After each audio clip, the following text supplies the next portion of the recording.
Hello everyone, welcome back to Pillar Science Academy, Bengaluru. This is topic of the day, and today's topic is a very interesting topic, that is Draft National Telecom Policy 2025. In today's video, we'll discuss what are the important key provisions, what are the objectives, and we'll also compare it with the previous predecessor, that is NDCP, and we'll see what are the possible outcomes of this NDCP. So first is Draft National Telecom Policy towards secure, inclusive and sustainable telecom ecosystem in India. Why it is in news? It is in news because the Department of Telecommunications has released the Draft National Telecom Policy 2025 for consultation. It aims to build on the foundation of the 2018 National Digital Communication Policy, that is NDCP, to meet evolving technological and strategic needs. The technology from 2018 to 2025 has seen so many changes, especially with the disruptive technology like AI, big data, etc. etc. Okay, so here the telecom plays a very important role. The internet, the connectivity, etc. They play a very important role in the disruptive technologies. So there was a need to move on from the National Digital Communication Policy of 2018 to a newer, secure, inclusive and sustainable telecom policy. So that is the draft. The vision statement of the policy is to create telecom product nation driven by indigenous innovation, ensuring universal, secure, meaningful and sustainable digital connectivity. Okay, keep or remember at least two of these words. You can use it in your mains answers. Next, key focus areas and highlights. First and foremost focus of the telecom policy is providing universal and meaningful connectivity with different various telecoms. First is 5G. Aim is cover 90% of the population by 2030. For 4G, ensure 100% nationwide coverage.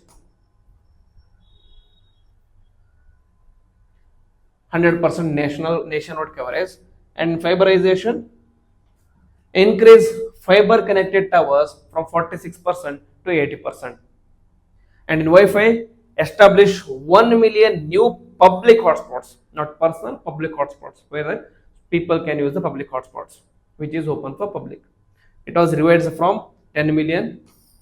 Previously, the aim was 10 million public hotspots. Now, aim is to create 1 million new public hotspots because they have shifted their focus from Wi-Fi to 5G coverage. And in satellite internet, wherever the 5G, 4G, fiber, Wi-Fi, etc. cannot reach, there the satellite internet has to be promoted. That is, promote for remote and inaccessible regions. Okay, so these are the important targets under the new policy. Next is with respect to employment and skilling. Aim is to create 10 lakh new jobs in telecom industry and also upskill and reskill another 10 lakh workers with a focus on skill development in emergent areas like 6G, AI, cyber security, big data, etc. Strengthening domestic telecom ecosystem. Aim is for manufacturing growth, that is, aim for 150% increase in domestic manufacturing by 2030. And telecom manufacturing zones. Set up integrated zones with a plug and play manufacture. Next is R&D incentives. Encourage innovation and participation in global standardization bodies. So there has to be more foothold of India in the global standardization bodies such as International Telecom Union and 3GPP. These are some international unions that set up standards with respect to telecom industry. Next is CSR recognition, that is, telecom R&D and standardization should be eligible under corporate sector service CSR spending. Okay, corporate sector responsibility. Next is cyber security and artificial intelligence. Aim is to push artificial intelligence for security purposes. Detect and prevent cyber threats.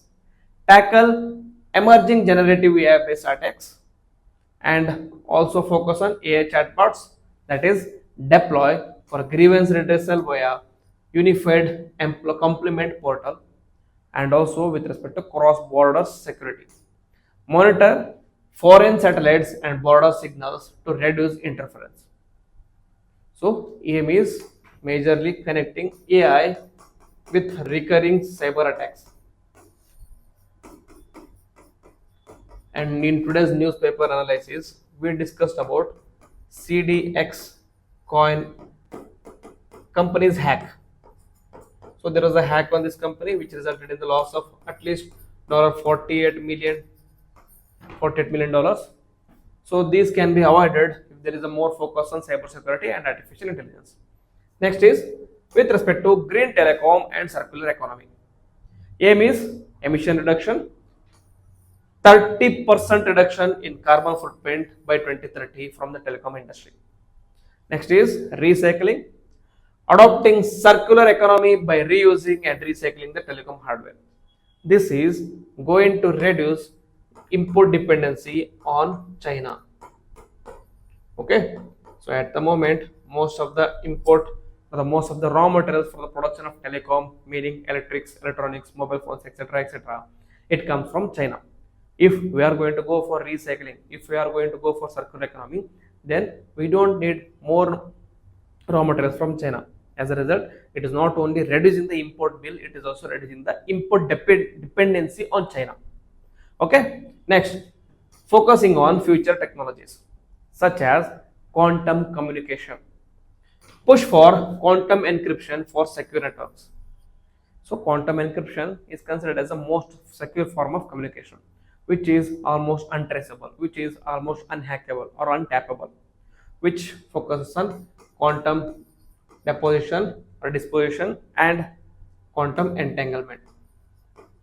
Okay, these are some theories based on which quantum mechanics works. Privacy and security. Removal of lawful interception clause points to a privacy-centric approach. In the new draft bill, there is one provision, that is removal of lawful interception. Previously, interception of the mobile phone was allowed for the lawful purposes from the government of India. It was allowed, or both the government of India or the state governments, for certain reasons such as public security, safety of the nation, and sovereignty of India, etc., and other certain grounds. And there is a procedure given that there has to be taken permission from the telecom minister and telecom regulator, and some other members were there. That was the process that has to be followed before. But now in this new provision, they are trying to remove this lawful interception as well, which points that new law is going to be more citizen-centric or privacy-centric approach, which is a good thing. And mobile identity, that is encourage use of mobile number validation services for online authentication. This is going to help in identifying the stolen mobile issues. Stolen mobiles or stolen mobile phones is one thing, but the use of those stolen mobiles for the organized crimes or cyber security threat is another thing. So it is going to address both the issues. In comparison to NDCP 2018, that is National Digital Communication Policy of 2018 to National Telecom Policy of 2025.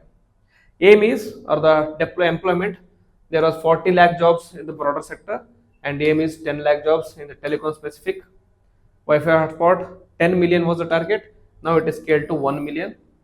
Manufacturing was given moderate emphasis, here higher emphasis is given on manufacturing industry with the aim of bringing 150% increase in the production and telecom manufacturing zones. Next is AI integration. It was very minimal. 2018 was still the nascent stage. AI was not a big thing, but now 2025, fast forward to 2025, AI is ruling everything.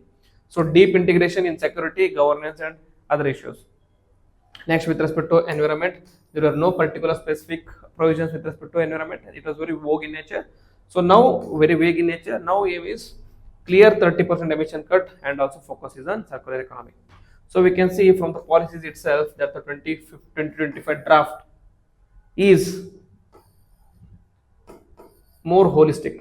Okay, it is more holistic and it covers not only the telecom sector but also employment, skilling, environment, and AI, security, etc. etc. Okay, so 2025 is more holistic and more suited for the 2025. So in conclusion, 2025 draft policy aligns with India's vision of Atmanirbhar Bharat, digital India and green growth. It balances tech advancement such as 6G, AI and quantum with ethical concerns such as cybersecurity, privacy and sustainability. It tries to bring balance between those two. If implemented effectively, it could become a cornerstone for digital sovereignty and inclusive economic transformation. So this is the potential of 2025 draft bill which will be tabled to the parliament soon. So this is about the article which or the topic which I want to discuss with you. So if you like the video, then please hit the like button, comment on it and also share your thoughts. And if you're new to the channel, please subscribe to the channel and also click on the bell icon so that you don't miss any notification. With this, I will end the video. Jai Hind.